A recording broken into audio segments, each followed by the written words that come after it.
மாமிசம் சாப்பிட மாட்டேன். அப்படியா? கொஞ்சம் ஹெல்த்தியாக இருக்கீங்களே நீங்கள், உங்களுக்கு வயசு என்ன? எனக்கு வயசு 70 வயசாச்சு அப்படின்னு. அதனாலே அந்த 70 வயசு கொஞ்சம் நல்லா ஸ்ட்ராங்காக தான் இருக்கார். இன்னொருத்தர் சொன்னால் கொஞ்சம் கழவனாக இருந்தான், நான் நல்லா குடிப்பேன், சிகரெட் பிடிப்பேன், மது மாமிசம் உண்டு, அதே மாதிரி பெண்கள் சகவாசம் எனக்கு உண்டு. கொஞ்சம் கழடு தட்டியிருக்கே, உங்களுக்கு வயசு என்ன ஆச்சுன்னு. அவர் 60 வயசாச்சு. 60 வயசுக்குள்ளே கை காலாக உதற ஆரம்பிச்சது, நாடி நம்பலாம் தளர்ந்து போயிடுது, டொக்கு விழுந்து போச்சு. எனக்கு 60 வயசு தான் அப்படின்னு. 3ஆவது ஒருத்தர் வாய்மொழின்னு உட்காந்துட்டார். இவன் 2 பேருக்கு க்யூரியாசிட்டி தாங்கலை. சொன்னால் அவர் வந்து சொல்ல முடியும், சார் நீங்கள் குடிப்பீங்களா? இல்லை. சிகரெட் எதனா பிடிப்பீங்களா? பிடிக்க மாட்டோம். மாமிசம் இல்லை பெண்கள் சம்பந்தம் உண்டா? ஒன்றுமே கிடையாது. உங்களுக்கு வயசு என்ன? 45. இவாளோட அவர் கழுவனாக இருக்கார். இவன் எல்லாரும் விட அவர் கழுவனாக இருக்கார். உங்களுக்கு வயசு என்ன?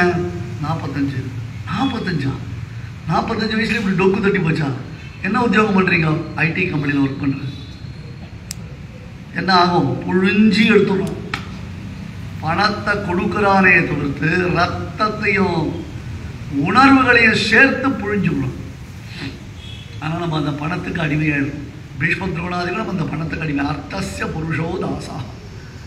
எனக்கு கிடைச்சிருக்கிறவர்களும் போருன்றதான ஒரு திருப்தி நமக்கு இருந்தாலும் நம்மளை சுற்றி இருக்கிறவா அதை ஒத்துக்க மாட்டான். யாருக்கு தான் சுவாமி ஆசை இல்லை? எல்லாருக்கும் ஆசை இருக்குது, இல்லைன்னு சொல்ல முடியாது.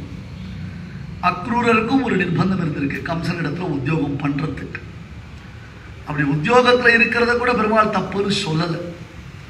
இருந்துட்டு போ, உத்தியோகத்தில் இரு, ஆனால் அதனால் பகவத் பக்தி பண்ண முடியலேன்னு சொல்லாத. இவெல்லாம் தங்களுக்கு எத்தனையோ பிரதிபந்தகங்கள் இருந்திருந்தாலும் பகவத் பக்தி பண்ணியிருக்கான்.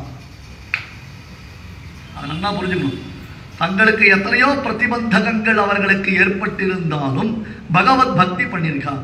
நான் ஐடி கம்பெனியை குறைச்சி சொல்ல நினச்சிக்காதீங்கோ. இந்த காலத்து பசங்களை பார்த்தா ரொம்ப மனசு வருத்தமாக இருக்கு. சக்கையாக பொழியல, கால நேரம் கிடையாது அவளுக்கு.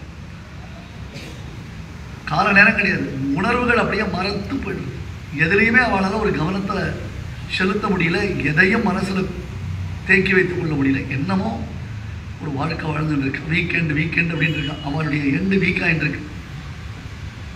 அது புரிய மாட்டேன்.